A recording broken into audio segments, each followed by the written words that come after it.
Ciao FMers, it's me, FM Cheater. You can call me Matt, and welcome to Saints Alive.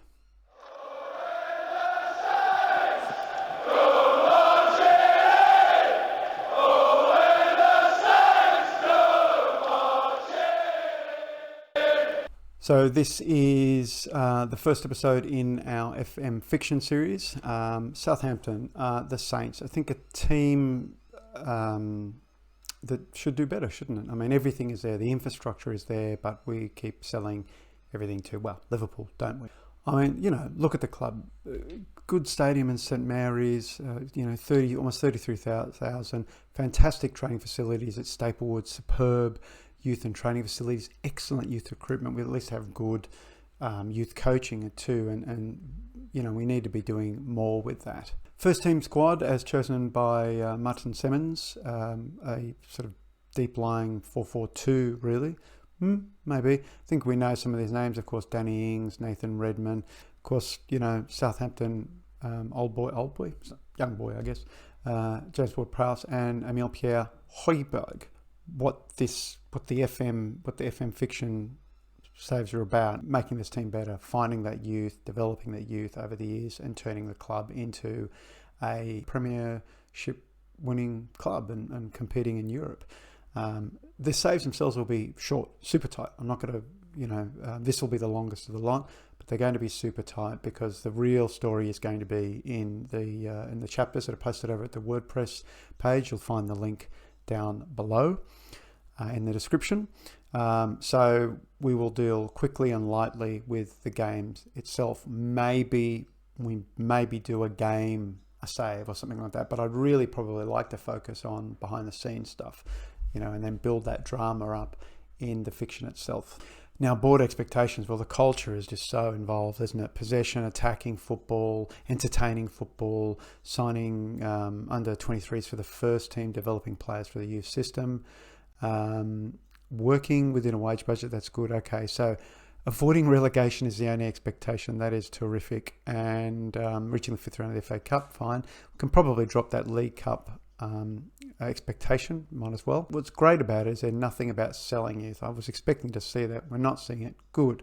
Develop the best. We can see the youth references in the end of this current system, developing the best youth system in the country, and the Premier League's best youth system. Well, same thing really, if we have the best league system in the country. Anyway, let's have a quick look at the squad. Okay, I've cleared out the players who are out on loan, none of whom can come back. It's a tight squad, you'd have to say. Danso is the loanee in... Where has Danso come in from? He's coming in from Augsburg. Okay, an 11 million option to buy. Okay, that's pretty decent. 20 years old, no nonsense. He's quite good, isn't he, really? Michael Obafemi, of course, we know. Jan Valery.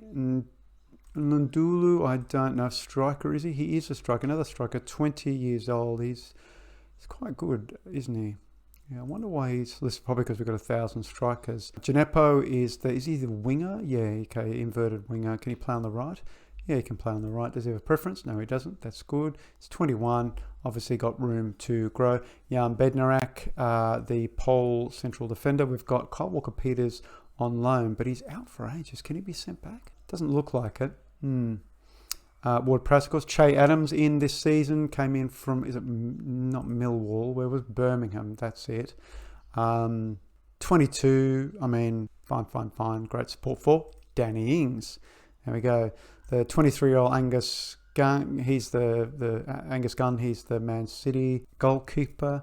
Yeah, he's all right. That'll be the squad. There'll be changes to make. Jan Valery is here. We've got Kyle Walker-Peters here.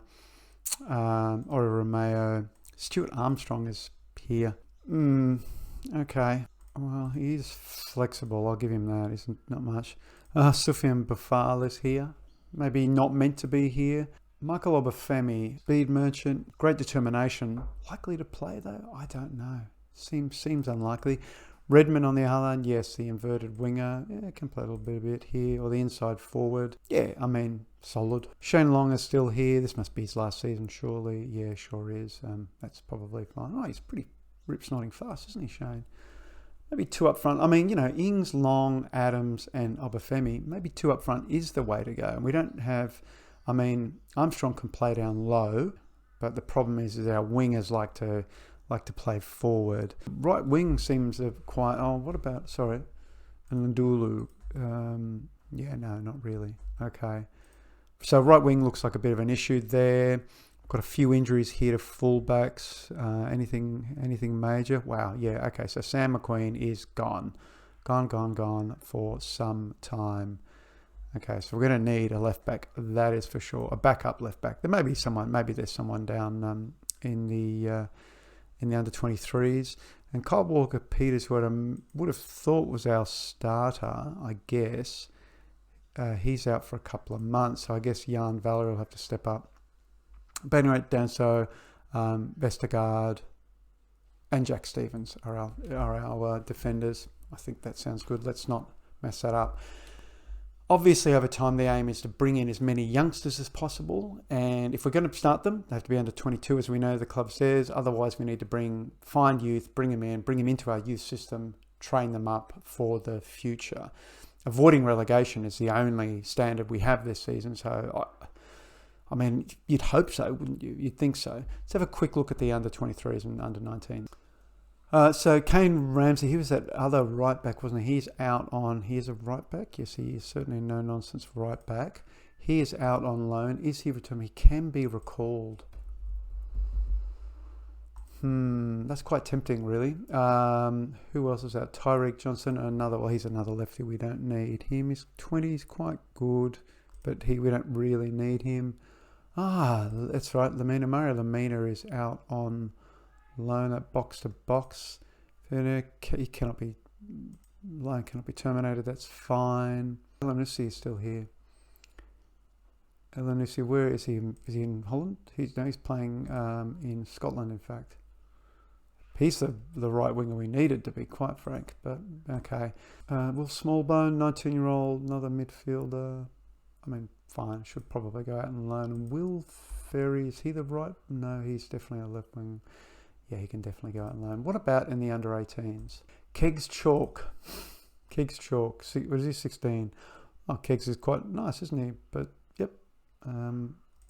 Unlikely getting a started. Who is this? Kazim Olegbi. Striker. He's a striker.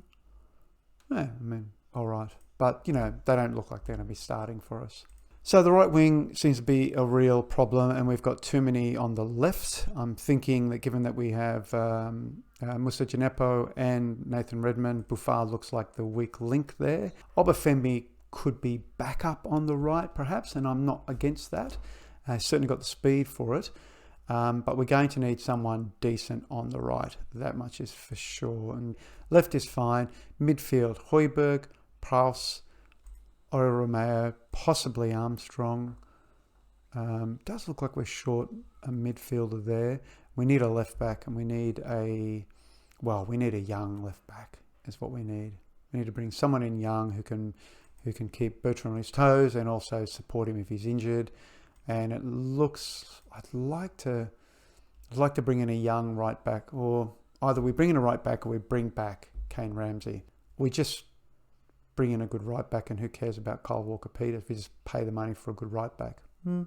Yeah, okay.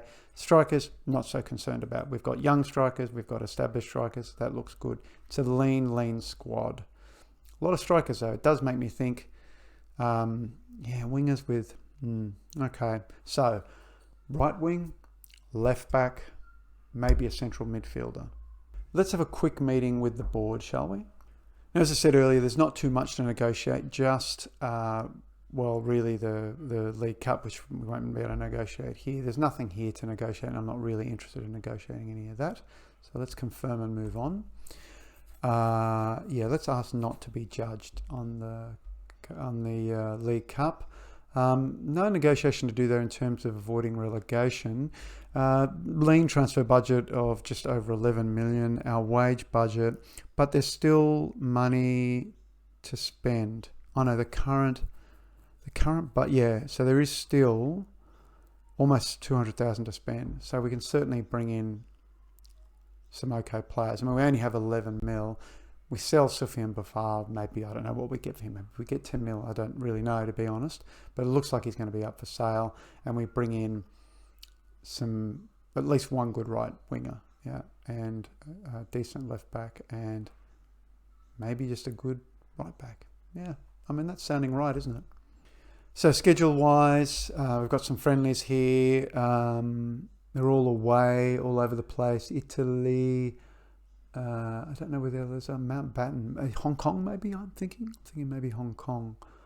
Singapore, or Singapore, yeah, Mountbatten, obviously, I guess named after Lord Mountbatten. Now, we start the season away to Everton and home to Tottenham. Yeah, that's a challenge.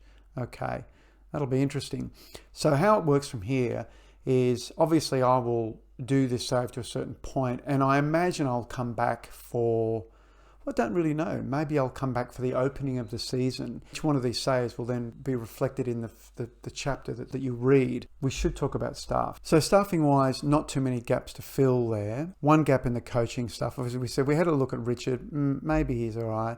Ed Vahid is the head of youth development. He's very young. He's pretty good. I think he's going to stay. The rest of the coaching staff, not too bad. The fitness coach needs to be replaced by the look of it. We probably need one other, but we might have support from the under-23s, and we've got room for one other coach. Kelvin Davis is okay, but Craig Fleming is awful. So Craig. So we've got to replace these with two other coaches, and we'll see what's out there. Richard, I think we need to look at that. He's not terrible. What bothers me about Richard isn't the coaching abilities, it's actually his knowledge of the game. I do rely on my assistant manager to do a lot of the tactical work in game. I listen to his advice. I get him to get the players ready tactically for the game. So I do like assistant managers with good judging abilities and great tactical knowledge. And you wouldn't say Richard has those things. So a little bit of work to be done there, but not a whole lot. There we go. So that's it. So we are going to leave it there, because I imagine this first chapter will really deal with about assessing the team, making decisions, things like that, maybe selling, and that'll be reflected, story-wise, that's going to be reflected in what happens offline. So what you don't see here is going to be reflected in the story. So hopefully they'll support each other. You'll have this, just to have a look at some things, look at the strategy, and then you'll have the fiction to give you the sort of rich drama. And then I guess we'll be back with the opening game. So I hope you'll join us in this experiment, this FM fiction experiment. Don't forget FM Cheater over at WordPress. You'll find other things too, like you'll find blog posts about my thoughts on the game. I'm probably more interested in the cultural side of both FM and the game in real life. So you're probably not going to see a lot of kind of in-depth. There's so much in-depth tactical blogging out there. You get plenty of that. But yeah, I hope you come and join us for the fiction. Hope you enjoy it too. And I hope you leave lots of comments, and leave comments here as well. So we're going to see you shortly for the opening game. And remember, click like, click subscribe if you want to see the next episode out. And don't forget that fiction read if you're into it.